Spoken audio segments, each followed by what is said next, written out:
Queridos televidentes, gracias por permitirnos una vez más entrar a sus hogares. Recuerden que esto es puro emprendimiento. Mi nombre es Carolina Piedrahita y hoy estoy acompañada de uno de los grandes de la industria de la nueva economía. Él es Fernando Palacio, economista de los Andes y con grandes resultados, no solamente a nivel nacional, sino también a nivel internacional. Fer, bienvenido a nuestro programa. Gracias, Carolina. Bueno, cuéntale a nuestros televidentes de qué vamos a hablar hoy. Vamos a hablar de algo apasionante que es la historia del dinero. Bueno, te dejo en compañía de nuestros televidentes. Muchas gracias. Bueno, señores, qué alegría estar con ustedes en este espacio que tenemos en Puro Emprendimiento. Hoy vamos a hablar de un tema muy apasionante, un poco desconcertante. Es probable que algunos de ustedes no duerman bien después de escuchar la información que vamos a presentarles. Y lo más importante, creo yo, es crear conciencia sobre el mundo en el que vivimos, las reglas del juego y lo que está pasando. En este momento, en la actualidad, tenemos el dólar subiendo y el petróleo bajando. Y la pregunta que yo le hago es, ¿realmente usted sabe por qué? ¿Sabe por qué ocurren esos ciclos dentro de la economía? Esto es como quedó el mundo después de la crisis del año 2008. Los países que están en rojo son países que entraron en desaceleración, decrecimiento económico, recesión económica, y como usted se da cuenta, pues son la mayoría de los países del planeta. Y la verdad es que la mayoría de la gente no entiende por qué pasó eso. Esa crisis, por ejemplo, empezó con la quiebra de los bancos en los Estados Unidos en el año 2008. Y el gobierno pasó unas leyes que los contribuyentes pagaron con impuestos para rescatar a los bancos. ¿Sabe usted que la primera medida que tomó, por ejemplo, el presidente de Lehman Brothers, que había llevado el banco a la quiebra total, cuando recibió los dineros de los auxilios del gobierno cobrados a los contribuyentes de impuestos, es que se dio a sí mismo un bono de 568 millones de dólares? Esa fue su primera acción. Y el dinero que estaba destinado para llegar a la gente, para que las personas no perdieran sus casas, no perdieran sus activos durante esta gran crisis, nunca llegó y se quedó en manos de los banqueros. Y para eso tenemos que ir al inicio. Entonces, como me decía un amigo, Alexander Ruiz, ex tesorero de Bancoldex, que es el banco realmente empresarial de Colombia, me decía que el problema es que la gente se sienta como si se sentara a jugar póker con expertos y con campeones mundiales sin ni siquiera conocer las reglas del juego. ¿Usted haría eso? Seguramente no. ¿No? Sería tremendamente peligroso. Pero, como me decía él, eso es exactamente lo que hacemos todos los días cuando salimos a trabajar y cuando, ¿no?, depositamos nuestro esfuerzo, generamos ingresos, estamos jugando un juego que es el juego de la economía que ni siquiera entendemos. Entonces vamos a ir al inicio, vamos a ir al principio de donde todo esto arrancó. La historia del dinero comienza con el trueque, realmente. Antes ¿no?, comprar las cosas que necesitábamos, no existían billetes ni monedas. Entonces la gente producía cosas con la esperanza de poderlas cambiar por los bienes que necesitaba. Eso era sumamente poco cómodo, porque si usted producía sillas y usted quería melones y la persona que hacía melones no quería sus sillas, pues había un problema. Entonces se empezaron a buscar bienes que la gente valorara por igual. La primera moneda que existió, de hecho, fue la sal. La gente valoraba por igual la sal y fue la primera moneda que existió. Y después de eso, después de la sal, pues la otra moneda que encontraron fue los metales preciosos. Y empezaron a acuñar monedas de metal para que tuvieran un peso estándar y fueran fáciles de comerciar entre las personas. Aparecieron en ese entonces en los diferentes pueblos de Europa unos señores que se llamaban los goldsmith. Los goldsmith no eran más que unos simples herreros que se dedicaron a acuñar monedas. No eran gente poderosa, eran gente pobre, que básicamente, o gente humilde, que básicamente fundía metales y los convertía en monedas. Cuando estas personas empezaron a producir las monedas y el pueblo empezó a recibir las monedas, pues ellos necesitaban una caja fuerte donde guardar las monedas que producían para que no lo robaran. Y lo que pasó es que los otros habitantes del pueblo fueron donde él y le pidieron que les guardara sus monedas en su caja fuerte y que les guardara su oro. Esta persona no tuvo problema con eso y empezó a depositar en su caja fuerte el oro de todo el pueblo. Y lo que hacía es que les daba unos certificados que decían fulanito de tal me dio 10 monedas o le daba 10 certificados por una moneda, y con eso la gente se iba tranquila a sus casas. Pero pasó algo increíble, y es que la gente nunca iba a sacar el oro de la caja fuerte. El oro permanecía ahí, y lo que las personas empezaron a hacer es a comprar sus cosas con los certificados que le había dado el herrero, el goldsmith. Y ahí aparecieron los primeros cheques o billetes que existieron en el planeta. Cuando este señor se dio cuenta que el tiempo pasaba y que nadie iba a reclamar el oro, se le ocurrió una brillante idea, que es empezar a girarse a sí mismo papeles por diferentes valores. Entonces empezó a crear un certificado que valía por 10 monedas, otro por 5, y empezó con eso a comprar cosas para sí mismo. Entonces cambió los caballos, cambió la casa, mejoraron la ropa de las diferentes personas de la familia y se empezaron a convertir en los ricos del pueblo. Empezaron a comprar terrenos. Claro, el pueblo, sabiendo de dónde venían los goldsmiths, ¿no? Y que eran simples herreros, pues lo que hicieron fue que se asustaron y dijeron a qué hora esta persona se ha vuelto semejante millonario. Y entonces se pusieron de acuerdo y fueron todos juntos a retirar el dinero de la bóveda del goldsmith. ¿Qué pasó? Pues obviamente había más papeles que oro, había más papeles que monedas. Y entonces se dieron cuenta de la estafa tan tremenda de la que habían sido víctimas. En toda Europa empezaron a ahorcar a los herreros, empezaron a matarlos a todos por esa estafa que habían hecho contra el pueblo en general. Pero pasó algo interesante, y es que algunas personas ricas, los nobles, algunos gobiernos, se dieron cuenta de lo que estaba pasando, y ¿saben qué dijeron? Dijeron, oiga, pero no es tan mala idea. No es tan mala idea, simplemente necesitamos reglamentar esto. ¿Por qué no cogemos esto que hizo esta gente y lo reglamentamos? Porque ahí hay un potencial de negocios. Y entonces empezaron a crear los primeros bancos, o los segundos, porque los primeros realmente fueron los de los Goldsmith, y empezaron a reglamentar las reglas de la producción del dinero, de los papeles como medio de pago. Y lo primero que hicieron fue poner un rango. Entonces decían, bueno, por cada moneda que tengamos acá, podemos emitir 10. El 10% se debía mantener como reserva. Esto era sumamente conveniente para los bancos porque cobraban intereses no sobre lo que tenían en reserva, sino sobre el total de los 10 que estaban prestando. Y bajo esa ley tan sencilla es que hoy funcionan los bancos de todo el mundo prácticamente. Usted cuando pide un crédito, en ese momento los banqueros entran a su Excel, hoy en día ya ni siquiera es papel, y lo que hacen es que depositan en su cuenta con un computador el dinero que usted haya pedido. $10,000, 20 millones de pesos, lo que sea. Usted quiere comprar un carro y entonces usted pide un crédito por ese valor. Y en ese momento entran y crean ese dinero. Lo único que tienen que tener es un poco de dinero de reserva para poderlo crear. Hoy en día además las proporciones del fraccionamiento del dinero, que es como se llama todo esto, han bajado. Y en algunos casos y países llega simplemente a un 2% como reserva para lo que se presta al público. Entonces, imagínese ese negocio. Usted monta con un amigo un banco.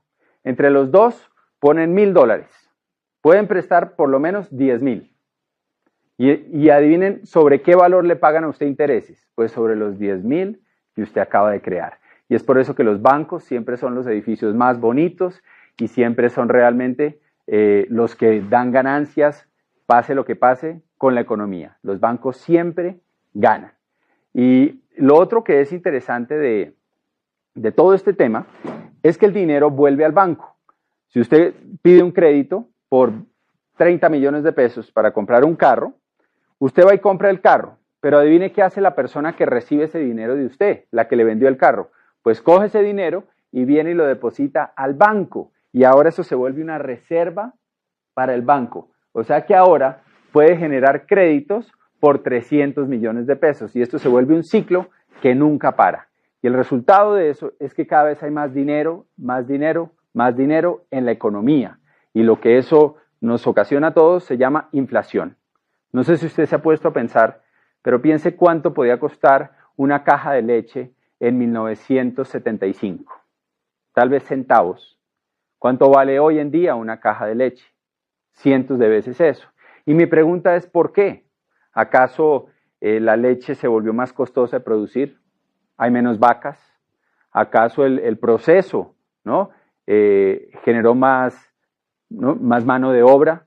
Y la respuesta obviamente es que no. Cada vez es más fácil y más barato producir leche. Sin embargo, el precio sigue aumentando a medidas exorbitantes. Y eso se llama inflación y eso es un costo para todos nosotros.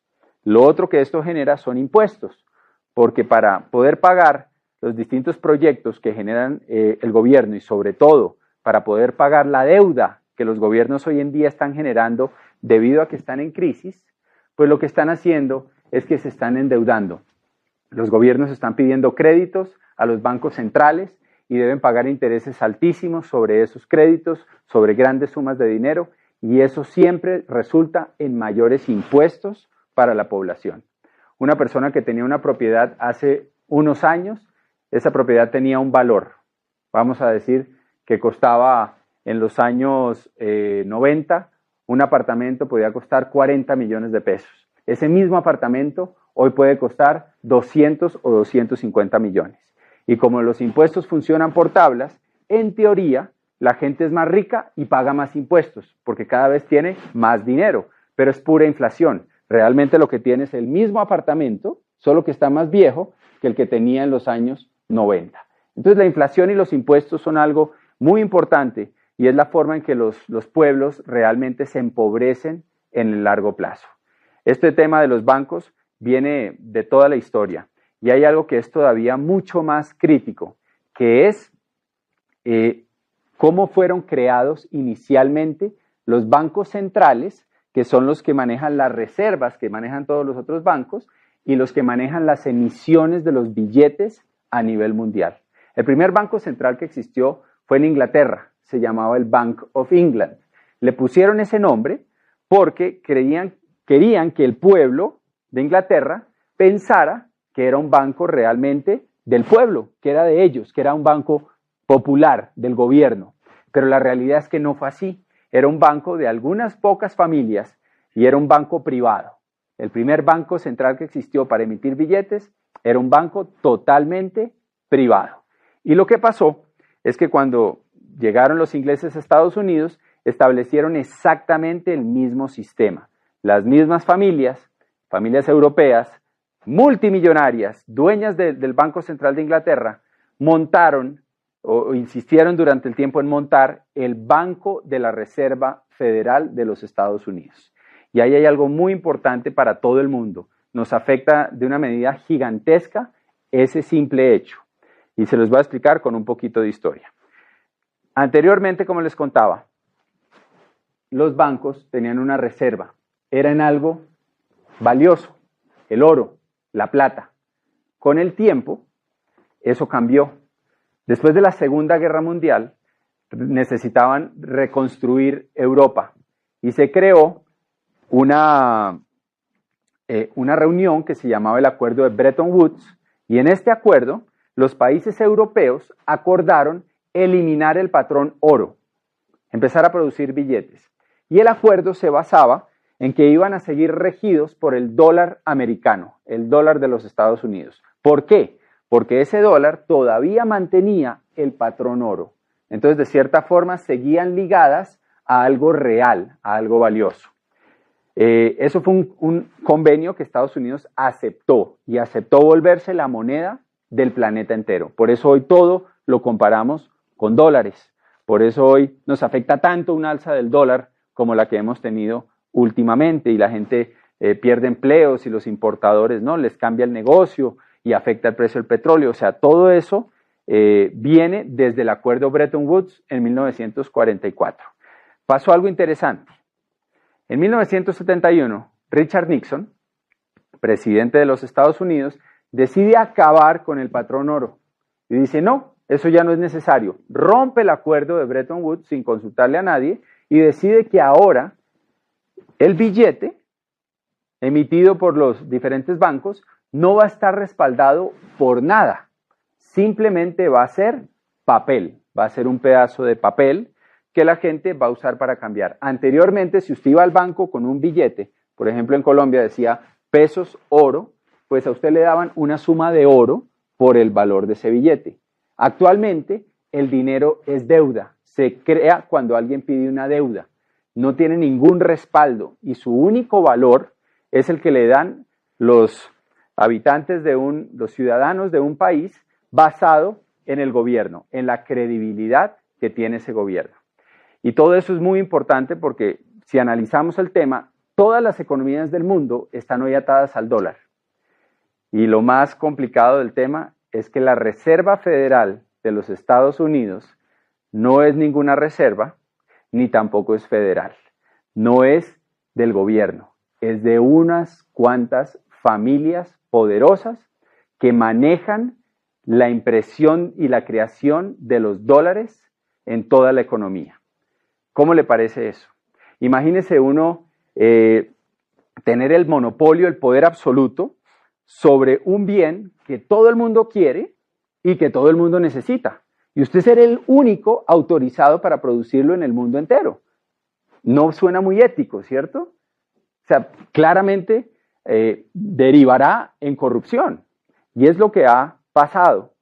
Y al ser ellos los dueños de la moneda, lo que ha pasado a través de la historia es que, bueno, vamos un poquito atrás, desde 1913 se establece la Reserva Federal de los Estados Unidos y desde entonces ellos manejan, imprimen y crean la oferta monetaria. Eso es cuánto dinero hay en el mercado. Y lo que ha pasado es que las diferentes crisis, como la depresión de 1929, después hubo otra en el 1938, hubo otra en la guerra de Vietnam, hubo otra en la crisis con Irán, hubo otra en los años 90 y la última del 2008, todas se han creado porque la oferta monetaria aumenta, o sea, meten más billetes, bajan la tasa de interés para que todo el mundo pida créditos, aumenta los precios de las propiedades, entonces su apartamento, como usted cree, que ahora vale más porque se valorizó, realmente es inflación, entonces la gente siente que tiene más dinero y pide más créditos.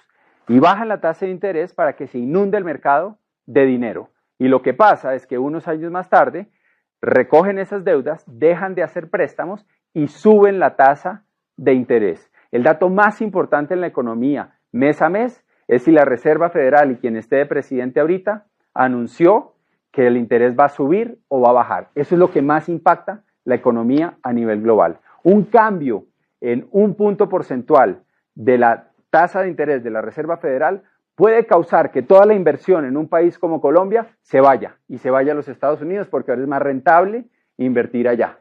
O llegue porque bajó la tasa de interés y ya no es rentable invertir allá y entonces el capital emigra a otros países donde va a rentar más dinero.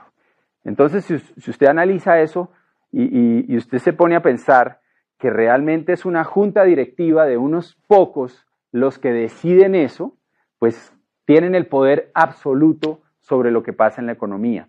Y las crisis mundiales se han creado porque expanden y recogen la moneda. Entonces, ¿qué sucede? Pues en un momento de expansión, la gente toma créditos, le hace remodelaciones a la casa, compra carros, empieza, ¿no?, a comprar cosas que no necesita, cambia el televisor, cambia electrodomésticos, hace vacaciones, ¿no?, gasta dinero en vacaciones. Y en el momento en que la Fed sube la tasa de interés, recoge dinero, deja de pasar créditos, lo que pasa es que la gente pierde sus casas, entra en unas deudas que no puede pagar, ya no encuentra dinero que le presten y adivine qué pasa con los bancos. Terminan recogiendo por centavos todos esos activos que la gente compró durante el tiempo que tuvieron dinero. Entonces recogen carros, recogen propiedades, la gente, ¿no?, pierde sus casas y unos pocos ricos se hacen más ricos y los pobres se hacen más pobres. Estos son algunos presidentes que a través de la historia entendieron el juego de la Fed y se opusieron a él y tuvieron grandes batallas durante su vida en contra de ellos. El primero fue Andrew Jackson. Andrew Jackson luchó una batalla muy dura contra el poder central y él logró ganar esa batalla y logró que por unos 60 años los Estados Unidos no tuviera un banco central. Cuando le preguntaron en su lecho de muerte cuál había sido su logro más importante en la vida, él dijo, yo maté al banco. Él se enorgullecía profundamente de que le había ganado esa batalla al banco. Tuvo intentos de asesinato, se salvó varias veces de perder la vida y fue alguien pues, que entendió el problema y luchó por él. Y lo paró 60 años, pero esto es un problema recurrente. Y desde que se creó el Bank of England, que aparte piensen algo, ¿no? Bank of England porque querían que pensara el pueblo que era de Inglaterra. Banco de la Reserva Federal porque querían que los americanos pensaran que era federal y que era de los americanos. No sé si le suena a algún banco. ¿Cómo se llama su banco? Donde usted tiene su dinero. ¿Tiene algún nombre así? ¿El banco de algún país? ¿El banco de alguna ciudad? Le aseguro que es privado. Pero crean esa imagen para que tengamos confianza y simplemente les demos nuestro dinero pensando que las reglas que lo rigen son reglas aprobadas por todo. Este es otro presidente que muchos conocen, Abraham Lincoln. Abraham Lincoln ganó la guerra civil porque tomó la decisión de empezar a emitir billetes. Él, y esos billetes, hizo una emisión muy controlada que apenas cubría lo que la gente necesitaba para hacer sus intercambios. No creó ningún negocio, no había intereses altos por crear deuda con esto. Abraham Lincoln fue asesinado. Y su frase más importante en este tema es que le dimos al pueblo de esta república la mayor bendición que han tenido, la posibilidad de imprimir su propio dinero y de pagar sus propias deudas. Lincoln pensaba esto. Este es otro que muchos no han oído, Jefferson. Jefferson tuvo una batalla a muerte contra los bancos centrales y contra estas familias poderosas europeas que dominaban todo. Y vean lo que él decía. Creo que las instituciones bancarias son más peligrosas para la libertad que los ejércitos en armas. El poder de emitir dinero debe ser retirado de los bancos y regresado al pueblo a quien pertenece. Thomas Jefferson. Y pues que sí todos lo recordamos, John F. Kennedy. John F. Kennedy firmó un decreto que se llamaba la Orden Ejecutiva 1110, en la que volvía a establecer la plata, porque Estados Unidos era rico en plata, aún lo es, como la moneda para quitarle el poder a la Reserva Federal. Era una de las misiones que él tenía y también fue asesinado. Y su frase fue: un día después de que me haya ido, me recordarán y dirán, debimos haber abolido la Reserva Federal. Entonces, si se dan cuenta, esto es algo que es recurrente en la historia, que ha pasado una y otra vez. Tan solo unos años después de la muerte de Kennedy, Nixon pasa el decreto en que básicamente eliminan el patrón oro. Entonces, todo esto nos afecta tremendamente. ¿Y qué podemos hacer al respecto, no? ¿Cómo nos podemos defender de todo esto? Pues, señores, lo más importante es que entendamos lo siguiente. Y lo que les voy a decir probablemente es un poco perturbador, pero es importante entenderlo si queremos salir a jugar póker en una economía que está plagada de expertos que quieren su dinero, que se lo quieren quitar de las manos. Y es entender el cuadrante del flujo del dinero. Hay 4 formas de ganar dinero: empleados, autoempleados o self-employed, dueños de negocio o business owners y inversionistas. Las personas que están del lado izquierdo de este cuadrante se pasan toda la vida persiguiendo dinero, cambian su tiempo por dinero. O sea, invierten meses, años, décadas de su vida para que alguien les ponga con un Excel dinero en su cuenta. Se la pasan toda la vida persiguiendo el papel que hoy en día no tiene ningún valor. ¿Se imaginan? Las personas que están del lado derecho del cuadrante entienden algo diferente. Ellos no trabajan por dinero, ellos trabajan por crear activos. Ellos trabajan por ser dueños de empresas, de propiedades, de activos, que en últimas un activo es algo que nos pone dinero en el bolsillo, algo que nos produce algo. Porque ellos entienden que al tener activos están protegidos contra esos ciclos de la economía. Lo más complicado de todo este tema es que ante un cambio grande en la economía, existe una hiperinflación, ¿no? Que eso es una inflación muy alta, y perdemos nuestra calidad de vida. Pongamos un ejemplo. Hoy en día hablar de esto es fácil porque la gente está viendo la situación de los países vecinos de Sudamérica, lo que pasó en Argentina hace unos años con el cacerolazo famoso en que la gente tenía una moneda que valía igual que al dólar y hoy en día son como 13 pesos argentinos por un dólar, o sea, ha perdido la mayor parte de su valor. Podemos ver lo que ha pasado en Venezuela, que si sumamos la inflación de los últimos 10 a 15 años desde que está este gobierno, pues la inflación alcanza casi un 400%. ¿Y qué quiere decir eso? Pues eso quiere decir que si usted se ganaba 2 millones de bolívares, por poner un ejemplo, o 2.000 bolívares, usted podía tener un estilo de vida que se compraba con 2.000 bolívares. Ahora con una hiperinflación del 400%, pues ahora ese estilo de vida que usted tenía, ¿cuánto cuesta? Cuesta 8.000 bolívares o 8 millones, si lo hacemos con el otro ejemplo. O sea que usted perdió realmente 3/4 partes de su estilo de vida. ¿Qué pasaría con usted si el día de hoy a usted le quitaran 3/4 partes de su ingreso? ¿Dónde podría vivir si usted lo que paga de arriendo o de hipoteca se redujera a 1/4 parte de lo que usted paga? ¿Qué tipo de mercado podría hacer? ¿Se dan cuenta?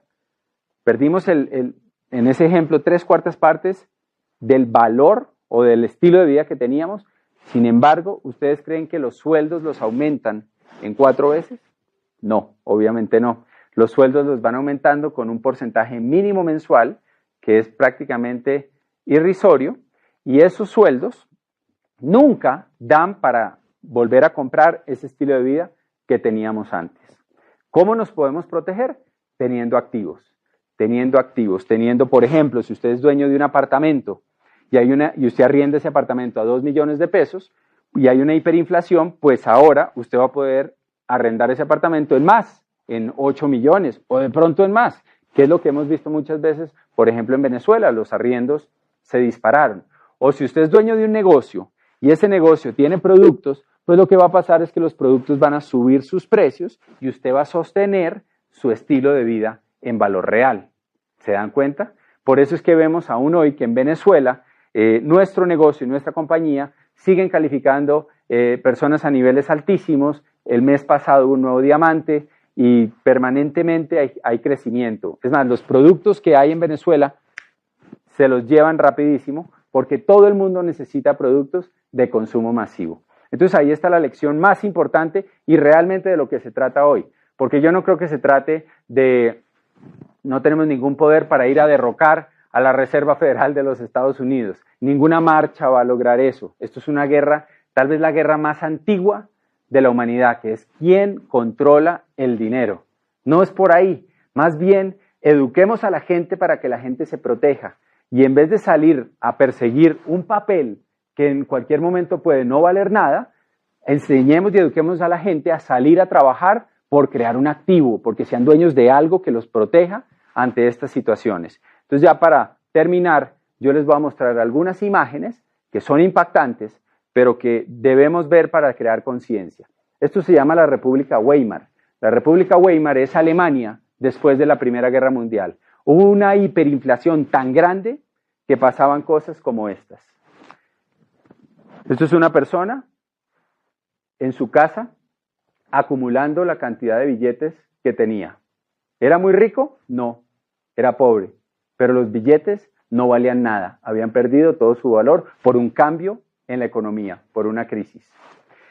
Esto es un señor empapelando la pared de su casa con billetes. ¿Por qué? Porque era más barato empapelar con billetes que salir a comprar papel para empapelar.